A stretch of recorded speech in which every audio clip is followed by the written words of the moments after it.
लोग फिर से सत्ता में आए हैं, इसका मतलब ये है लड़ाई अभी अधूरी है। अब इस देश में सीधी लड़ाई है। मुसलमानों को टारगेट करने के लिए नेम प्लेट लगाया जाएगा। जो आर्टिकल 1956 में छुआछूत निरोधक अधिनियम बनाया गया, अब तो फिर से ये छुआछूत लागू करने की बात करते हैं क्योंकि वो सत्ता में बैठे हैं। और अब एक फरमान जारी कर दिया है कि अगर आप आरएसएस के हैं तो किसी भी कार्यक्रम में जा सकते हैं, अब आपकी नौकरी नहीं छीनी जाएगी। पता लगाना कि बहुजन महानायकों की बात लिखने पर इस देश में कितने लोगों की नौकरी छीन ली गई है। पढ़ाई और दवाई दोनों महंगी कर दी गई है। आज ही बजट पेश हुआ है और सबसे ज्यादा बजट उन्हें दिया गया है जिनकी बैसाखियों के सहारे कोई तीसरी बार प्रधानमंत्री बनकर बैठा है, अपनी कुर्सी बचाए, इसलिए उन बैसाखियों को बजट दिया गया। और आज की तारीख में बड़े बड़े कोचिंग मास्टर जो मोटिवेशनल स्पीकर बने हुए हैं, वो किसी इंटरव्यू में कहते हैं कि ओबीसी के लोगों ने दुरुपयोग किया है आरक्षण का। अब एनसीईआरटी की किताबों में जो दंगे हुए वो नहीं पढ़ाए जाएंगे। एनसीईआरटी की किताबों में प्राचीन काल हिंदू काल होगा, मध्यकाल मुसलमान काल होगा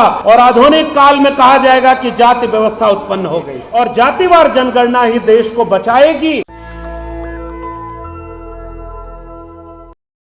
इस तरह के कार्यक्रमों में आने का मकसद कि हम बार बार अपनी विचारधारा, अपने एजेंडे और अपनी लड़ाई को याद करते हैं, एक दूसरे से हिम्मत लेते हैं और हिम्मत देते हैं।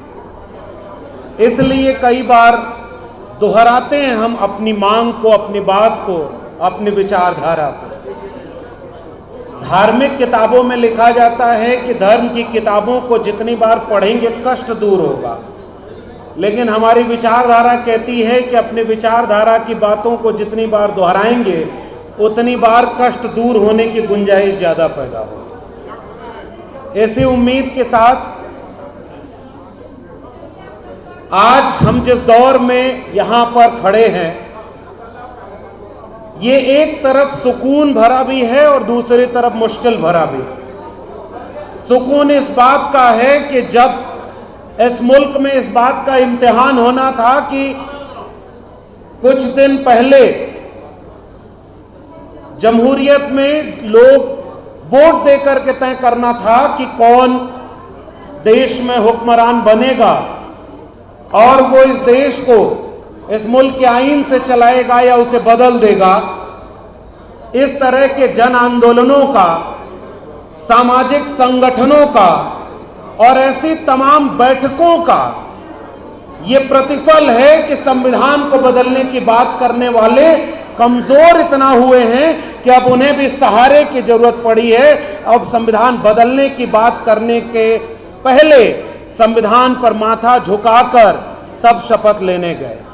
ये इस तरह के कार्यक्रमों की ही और इस तरह की वैचारिक गोष्ठियों की ही मैं उपलब्धि मानता हूं। दूसरी बात यह कि जब से ये सारे लोग फिर से सत्ता में आए हैं, इसका मतलब यह है कि विचारधारा की लड़ाई अभी अधूरी है, उनसे लड़ा जाना और वो मुद्दों के आधार पर लड़ी जाएगी। और ऐसे मुद्दे जिसमें हम बार बार ये कह चुके हैं कि हम 85% हैं, हम 90% हैं, लेकिन वो कहां हैं ये बात अभी तय नहीं हो पाई। वो वाकई कांवड़ ले जाने वाले में 90% हैं या विश्वविद्यालयों में 90% हैं, स्कूलों में 90% हैं, ये अभी तय नहीं है। अस्पतालों में मरीज बनकर के जो दवाई के लिए तरस रहे हैं वहां हम 90% हैं, या किसी पूंजीपति की कंपनी में सस्ता मजदूर मुहैया कराने वाले हम 90% हैं, या विदेश पढ़ने जाने वाले विद्यार्थियों में हम 90% हैं, या इस देश को चलाने वाले अधिकारी, कर्मचारी और प्रोफेसरों में हम 90% हैं। ये पता नहीं है, इसीलिए हम कहते हैं कि इस देश में सबसे पहली चीज अगर कोई होनी चाहिए तो वो जातिवार जनगणना होनी चाहिए। एक बार जनगणना हो जाए ताकि पता चले कि कौन कहां किसका हिस्सा लिए हुए है और कौन कहां कितने में गुजारा कर रहा है। इंटरनेशनल लेबर ऑर्गेनाइजेशन एक रिपोर्ट अपनी जारी करता है और उस रिपोर्ट में पता चलता है कि 1% से भी कम अरबपति दलित समाज के हैं, 1% के तकरीबन ओबीसी दलित मिलाकर हैं और आदिवासी एक भी अरबपति नहीं है। फिर हम जानना चाहते हैं कि वो अरबपति कौन है। 2023 के आखिरी दिनों में ऑक्सफैम की रिपोर्ट आती है जो ये कहती है कि 1% आबादी के पास 40.5% संपत्ति का कब्जा है और 3% संपत्ति पर 50% लोग गुजारा कर रहे हैं। हम ये जानना चाहते हैं कि वो 50% लोग कौन हैं जो इतने बदहाली में गुजारा कर रहे हैं। मंदिरों में तो शोर है, असली दुआएं तो अस्पतालों में सुनाई देती हैं, जहां दवाई नहीं है, इलाज नहीं है। और इस देश में आंदोलनों के नारे हुआ करते थे कि रोटी कपड़ा सस्ती हो और दवा पढ़ाई मुफ्ती हो। लेकिन आज के वक्त पढ़ाई और दवाई दोनों महंगी कर दी गई है। आज ही बजट पेश हुआ है, किसानों को 5.5% 2014 में बजट का हिस्सा मिलता था और इस बार वो घटकर 3% हो गया है। शिक्षा पर बजट घटते घटते पिछले 10 साल में आधा हो गया। हथियारों को खरीदने का बजट बढ़ाया गया है और सबसे ज्यादा बजट उन्हें दिया गया है जिनकी बैसाखियों के सहारे कोई तीसरी बार प्रधानमंत्री बनकर बैठा है, अपनी कुर्सी बचाए सके, इसलिए उन बैसाखियों को बजट दिया गया है। यह बजट की भाषा ही ऐसी है जो आम लोगों को समझ में नहीं आएगी। और ऐसे वक्त में उसी संसद में खड़े होकर कहा जा रहा है कि पुरानी पेंशन अब इस देश में नहीं मिलेगी, शिक्षा का अधिकार नहीं मिलेगा, जिसके जेब में पैसा होगा उसके बच्चे अच्छे स्कूलों में जाएंगे और जिसकी जेब में पैसा नहीं होगा उसके बच्चे अच्छे स्कूलों में पढ़ाई नहीं कर पाएंगे। और हम जानते हैं कि जिस समय यह बात हो रही है वही दिल्ली विश्वविद्यालय कहता है कि हम अपने यहां मनुस्मृति पढ़ाएंगे और ताकि वहां पर विवेक पैदा हो और पुरानी परंपरा में लोग जान सके कि भारत में भी कानून की एक किताब थी और उस पर क्रिटिकल एनालिसिस करेंगे। ये इस तरह के जन आंदोलनों की ताकत है कि उसके अगले दिन ही जिस अखबार में खबर छपी थी पहली बार कि दिल्ली विश्वविद्यालय मनुस्मृति पढ़ाएगा, दिल्ली विश्वविद्यालय का कुलपति उसी अखबार के पत्रकार को फोन करके कहता है कि हम मनुस्मृति नहीं पढ़ाएंगे और हमारा ये बयान अखबार में छाप दीजिए वरना हमारी कुलपति की कुर्सी भी कहीं चली न जाए। वो ताकत इस तरह के संगठनों और ऐसे कार्यक्रमों से आई है, इसलिए मैं आपको बधाई देना चाहता हूं। वरना आज वो मनुस्मृति का फैसला बेशक वापस ले लिए हैं, लेकिन इतना याद रखिए उनके दिलों में मनुस्मृति है। वो बाबा साहब के संविधान को नहीं मानते, किसी और रास्ते वो मनुस्मृति लागू करेंगे। और मनुस्मृति लागू करने की जरूरत ही कहां बची। अब उन्हीं विश्वविद्यालयों में जो सिलेबस बनाया गया है, एनसीईआरटी की किताबों में जो सिलेबस बनाया गया है, उसी विश्वविद्यालय में 300 रामायण के रामानुजन का उसे सिलेबस से निकाल दिया गया। प्रोफेसर कांचालैया की किताबें उसी विश्वविद्यालय से निकाल दी गई। उसी विश्वविद्यालय से महाश्वेता देवी का उपन्यास जो आदिवासी महिलाओं के शोषण पर था, द्रौपदी, उसे निकाल दिया गया। और अब मनुस्मृति पढ़ाने के लिए क्रिटिकल सेंस डेवलप करने का तर्क लेकर आए। अगर आपका आंदोलन कमजोर होगा तो वो प्रयोग जो तालाब में पत्थर डालकर किया गया था वो फिर से लागू कर दिया जाएगा और इसलिए खतरा है। लेकिन वो लागू हो चुका है क्योंकि किसी और रूप से एनसीईआरटी की किताबों में, अब एनसीईआरटी की किताबों में जो दंगे हुए वो नहीं पढ़ाए जाएंगे। एनसीईआरटी की किताबों में प्राचीन काल हिंदू काल होगा, मध्यकाल मुसलमान काल होगा और आधुनिक काल में कहा जाएगा कि जाति व्यवस्था उत्पन्न हो गई। एनसीईआरटी की किताबों में सारा सिलेबस बदल दिया गया है। आप कहते थे अशोक का राज, अब वहां पर भी सिलेबस बदल दिया।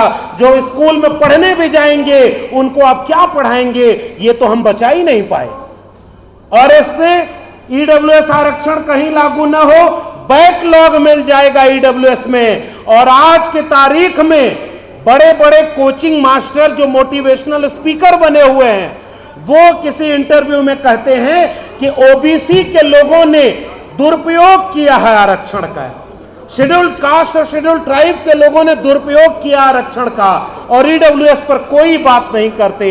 और मेरिट की तर्क चला जाता है जब 3 नंबर पर जिस परीक्षा में ईडब्ल्यूएस के कट ऑफ गई उत्तर प्रदेश के नर्सिंग एडमिशन में, वहां पर एससी एसटी के कट ऑफ 50 नंबर के ऊपर थे। जो कल तक मेरिट की बात करते थे उनका ईडब्ल्यूएस की कट ऑफ सबसे नीचे आ गई, लेकिन उनके लोग सत्ता में हैं, इसलिए जिन वैकेंसीज में ओबीसी को 27% की बजाय 7% आरक्षण मिल रहा है, वहां ईडब्ल्यूएस को 10% की बजाय 20-25% आरक्षण मिल रहा है, क्योंकि वो सत्ता में बैठे हैं। और अब उन लोगों ने आरएसएस के लोगों को प्रोफेसर बनाया, कुलपति बनाया, प्रिंसिपल बनाया, अधिकारी बनाया, और अब एक फरमान जारी कर दिया है कि अगर आप आरएसएस के हैं तो किसी भी कार्यक्रम में जा सकते हैं, अब आपकी नौकरी नहीं छीनी जाएगी। पता लगाना कि बहुजन महानायकों की बात लिखने पर इस देश में कितने लोगों की नौकरी छीन ली गई है। अब यह देश ऐसे बढ़ता जा रहा है। आरएसएस के लोगों को पहले देश के हर संस्थान में भर दिया गया, और अब उनकी रोक हटा दी गई कि आरएसएस के लोग कहीं भी जा करके अपने विचारधारा का प्रचार कर सकते हैं। इसलिए अब इस देश में सीधी लड़ाई है। मुसलमानों को टारगेट करने के लिए नेम प्लेट लगाया जाएगा। तो मैं तो कई बार ये सोचता हूं, आम बेचने का ठेला लगाने वाला अगर नेम प्लेट में लिखा होगा कि यह अभिषेक की दुकान है, तो वो आम कैसे बताएगा कि बाग अकरम की थी जिससे वो आम तोड़ करके अभिषेक बेच रहा था। ये आम के पास तो मुंह नहीं है कि वो बताएगा कि किसके हाथ से दूध चल करके उस चाय की दुकान तक पहुंचा है। ये तो फर्क जो आर्टिकल 1956 में छुआछूत निरोधक अधिनियम बनाया गया, अब तो फिर से ये छुआछूत लागू करने की बात करते हैं। इसलिए क्योंकि वो मुसलमानों के खिलाफ सामने दिखते हैं, वो इस देश के दलितों और पिछड़ों के खिलाफ हैं। इस बात को हमें कहना होगा, और हम मुसलमानों के खिलाफ जो कार्रवाई होगी उसमें भी खड़े होंगे और ये बताएंगे कि किसी दुकान पर किसी धोबी पासी की, किसी निषाद मल्लाह की, किसी कुर्मी कोयरी अहिर की अगर जाति लिखी होगी तो बताओ उनकी शुचिता भंग होगी कि नहीं होगी। इसलिए ये अपने मन में मनुस्मृति लागू किए हुए हैं, बाकी जगहों पर भी उसी को आरोपित कर रहे हैं कुर्सी बचाने के लिए।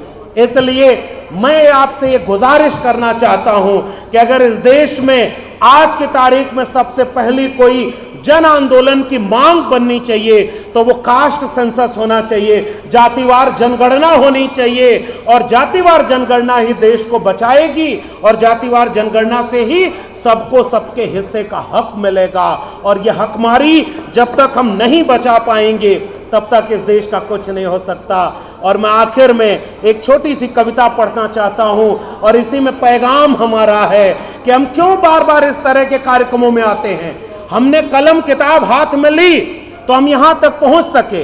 यह अलग बात है कि हम आरएसएस के कैडर नहीं थे तो नौकरी से निकाल दिया, मगर उनको लगा था कि नौकरी से निकाल देंगे तो डर के चुप हो जाएगा। हम तो ये सीख करके आए थे कि जुल्म के साये में लब खोलेगा कौन, और हम भी चुप रहे तो फिर बोलेगा कौन। इसलिए क्योंकि इसी कलम और किताब से हम यहां तक पहुंचे हैं। सवाल किसी एक लक्ष्मण यादव की नौकरी का नहीं है, सवाल यह है कि अब इस देश में आधे % से भी सरकारी नौकरियां कम बची हुई हैं, बाकी सब तो प्राइवेट हो गई, तो फिर नौकरी करेंगे कहां पर। इसलिए मैं आपसे जाते आते गुजारिश करना चाहता हूं कि बहुत सारे लोग बांटने के लिए तैयार हैं। हम मिल करके, एकजुट होकर के, बहुजन समाज के लोग एकजुट होकर के संविधान को बचाने के लिए न्यूनतम सहमति पर, अधिकतम सहमति पर नहीं, वरना हम लोग तो तराजू लेकर तौलते हैं कि कौन शुद्ध अम्बेडकरवादी, कौन शुद्ध सामाजिक न्याय की बात करने वाला।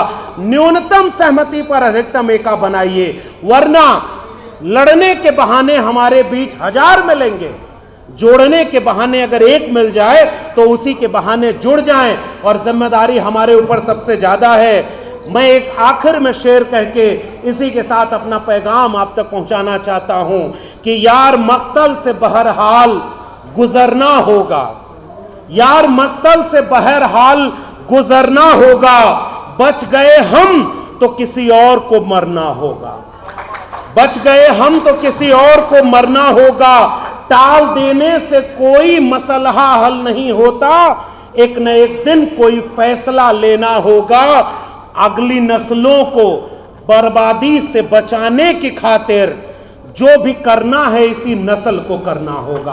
बहुत बहुत धन्यवाद। नेशनल दस्तक की आपसे गुजारिश है कि अगर इसको बचाना चाहते हैं तो नेशनल दस्तक को सब्सक्राइब करने के लिए रेड कलर के सब्सक्राइब बटन को दबाएं, फिर बेल आइकन की घंटी दबाएं। नेशनल दस्तक को बचाने के लिए बहुत जरूरी है कि हर खबर को शेयर करें, लाइक करें, कमेंट जरूर करें।